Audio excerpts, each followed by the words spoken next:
ایک دفعہ کا ذکر ہے کہ ایک دور دراز کی مملکت میں ایک خوبصورت شہزادی رہتی تھی جس کا نام سنو وائٹ تھا۔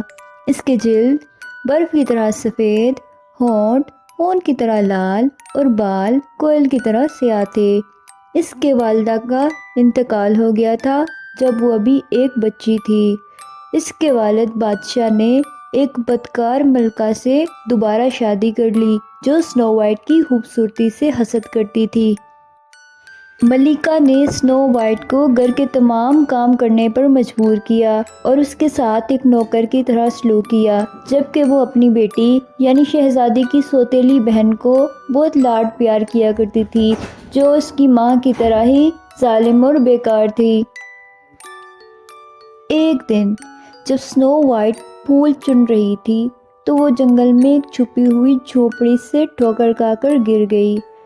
کاٹیج چھوٹا اور آرام دہ تھا جس میں ایک چمنی کے گرد 7 چھوٹے بستر اور 7 چھوٹی کرسیاں تھیں، لیکن جس چیز نے سنو وائٹ کی توجہ حاصل کی وہ 7 چھوٹے آدمی تھے جو وہاں رہتے تھے۔ وہ سب سے مہربان مخلوق تھی جن سے سنو وائٹ پہلے کبھی نہیں ملی تھی، اور انہوں نے بھی اپنے گھر میں سنو وائٹ کو کھلے بازوں سے خوش آمدید کہا۔ وہ تھے 7 بونے جن کے نام ہیپی، گرمپی، سلیپی، بشفل، سنیزی، ٹوپی اور ڈاکٹر تھے۔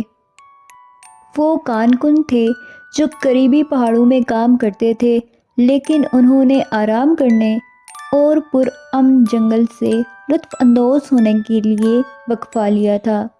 سنو وائٹ جلد ہی ان کی دوست بن گئی اور ان کے ساتھ رہنے لگی، اور وہ بھی اس کی خوبصورتی اور مہربان دل کی طرف متوجہ ہو گئے۔ جب وہ چمنی کے آس پاس بیٹھے تو سنو وائٹ نے بونوں کے ساتھ اپنی کہانی شیئر کی۔ وہ ناراض تھی کہ ملکہ نے اس کے ساتھ ایسا سلوک کیوں کیا اور اس کی مدد کرنے کی پیشکش کی، لیکن سنو وائٹ جانتی تھی کہ وہ ہمیشہ ان کے ساتھ نہیں رہ سکتی اور وہ واپس جا کر ملکہ کا سامنا کرنے کا عزم رکھتی تھی۔ بونوں نے اسے ایک جادوئی آئینہ دیا جو اسے ہمیشہ سچ بتاتا اور ایک سیٹی دیتا جسے وہ کبھی ضرورت پڑنے پر ان کی مدد کرنے کے لیے پکار سکتی تھی۔ بھاری دل کے ساتھ سنو وائٹ نے اپنے نئے دوستوں کو الوداع کیا اور قلعے میں واپس آ گئی۔ جب ملکہ نے سنو وائٹ کو زندہ اور اچھی طرح دیکھا تو وہ غصے سے بھر گئی۔ اس نے ایک شکاری کو حکم دیا کہ وہ سنو وائٹ کو جنگل میں لے جائے اور اسے مار ڈالے، لیکن شکاری شہزادی کو نقصان پہنچانے کے لیے خود کو نہ لا سکا اور اسے جانے دیا۔ سنو وائٹ جو اب اور اکیلی جنگل میں کھو گئی تھی، اس نے آئینے کا استعمال کرتے ہوئے 7 بونوں کی کاٹیج تک واپس جانے کا فیصلہ کیا۔ دراصل ملکہ کو پتہ چلا کہ سنو وائٹ ابھی بھی زندہ ہے۔ اس نے معاملات کو اپنے ہاتھوں میں لینے کا فیصلہ کیا۔ اس نے خود کو ایک بوڑھی عورت کے روپ میں دھارا اور کاٹیج میں سنو وائٹ کے پاس چلی گئی۔ ملکہ نے سنو وائٹ کو ایک زہر آلودہ سیب پیش کیا۔ شہزادی ملکہ کی اصل شناخت سے بے خبر، اس نے ایک بائٹ لیا اور وہ گہری نیند میں گر گئی۔